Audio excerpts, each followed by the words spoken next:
ଯିବ କି ପାତାଳ ପୁରକୁ ଆଗା ଯାଇକିରି ଆଉ କୋଟେ କରିନ ନା ଆଜ୍ଞା ଆଉ କୋଣ କଣ ହଉଛି ଏଇଟା ଆଉ କୋଟେ କରିନ ନା କିଏ କହୁଛି କହୁଲ କିଏ କହୁଛି କହୁ ଆଜ୍ଞା କିଏ କହୁଛି କହୁ ତାଙ୍କର ମୋର କଥା ତୁ ପହୁଥିରି ଉଲପି କନ୍ୟା ଆପଣ ଯେତେବେଳେ ସରଜୁ ନଦୀରେ ସ୍ନାନ କରୁଥିଲେ ଛାଳ ନାଳ ହେଇଗଲେ କହିଲେ ଧନ ତୃଣଟାକୁ ଥୋଇଦେଲେ ଆପଣ ସରଜୁ ନଦୀରେ ସ୍ନାନ କଲେ ସରଜୁ ନଦୀରେ ସ୍ନାନ କଲା ସମୟରେ ଉଲପି କନ୍ୟା ଜଳରେ ଜଳରେ ଆସି तार गृह को धरिकी चलीगला आपनको से उलपी कन्या जेतेबेले आपणकर उल्लुक विद्या जो मोहित करथिला टिके छाड़िला हकात कात पानी रे आपण जेतेबेले चारिपट जाक बुलिकिरी देखिले कहिले ए मणिमयपुर कहारा उलपी कहिला मोर हे सुंदर मु आपनको पति रूपे आनिछि आपण मो संगे श्रृंगार करो से उलपी कन्या संगे जो प्रीति करथिलो स्त्रीटा कार कार बाया रहिथियो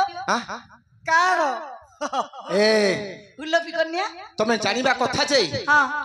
जदी एपर पर जुको होई थांता हां जदी आजि काली जुको होई थांता हां से उलपी कन्या को पेनाल्टी पकाई जरिमाना पकाई ताकू थाना रे देबा कथा की से उलपी कन्या ए कोनु सेडी से उलपी कन्या से मो सतीत्व पर नष्ट कर दीछि अज्जा नाई ये किछि सर जाई किछि नाई आंकर कहले उलपी कन्या मो सतीत्व पर नष्ट कर देछि हां एपरे पर जति जुग होई थांदा बोले ताकू पेनाल्टी पकई थांदी हां निश्चय गोटे काम करबा आज्ञा पुरस्तमपुर ग्रामवासी बापा भाई मान को मोर अनुरोध भल सुकिला गंडी काठ गंडी कोडे सुकिला अछि आनंदु हां एटे जालिबा जळुथुबा का अर्जुन को से जळंदा निया रे पकेइबा जदी जळीगिरी जदी पुर को बाहरिले क्षत्रिय होइगिरी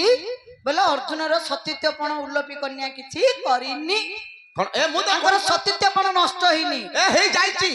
जदी अंगार होइगिरी बाहरला बोले अर्जुन रो सर जाईची सब देखो तमे मिछ कथा कहउछ मु तो कहिछि से उल्लपी कन्या मोर सतीत्वपण नष्ट करि देइछि